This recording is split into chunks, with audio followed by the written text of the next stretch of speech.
سوچ لیں کہ جس طریقے سے اللہ کے نبی علیہ السلام نے ان صحابی سے کہا تھا میں بھی اس پر عمل کروں گا.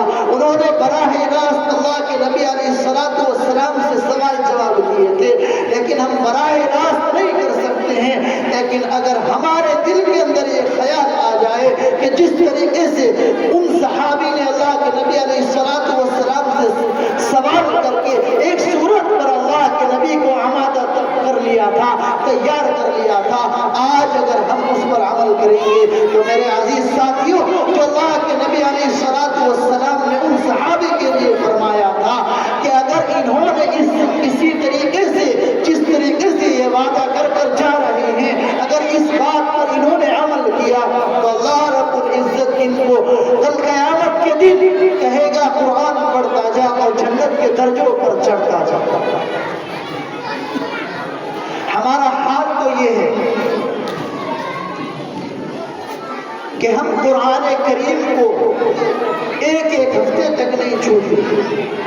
بعض مرتبہ تو ایسا ہو جاتا ہے کہ ہم قرآن کریم کو ایک مہینے تک نہیں چھوتے.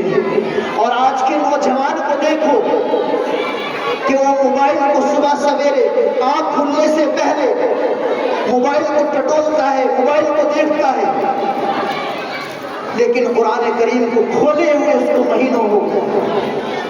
میرے عزیز ساتھیوں، قرآن ایک ایسی کتاب ہے کہ قرآن اللہ کا کلام ہے. کلام الملوک ملوک الکلام، بادشاہ کا کلام ہے. تو بادشاہ کا کلام کیا ہوتا ہے؟ بادشاہ ہوتا ہے. تمام کتابوں کا سردار قرآن ہے. یعنی اللہ کے نبی علیہ السلام نے جو فرمایا تھا ترکت فیکم امرین ان تمسکتم بہما، کہ میں تمہارے درمیان دو چیزیں چھوڑ کر جاؤں گا.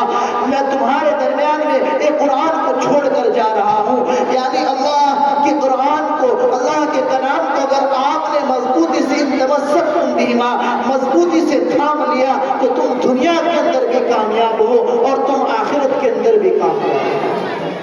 آج ہم اپنے ایمان کا محاسبہ کریں اور دیکھیں کہ ہم کتنا قرآن کو پڑھ رہے ہیں، کتنا ہم قرآن پر عمل کر رہے ہیں.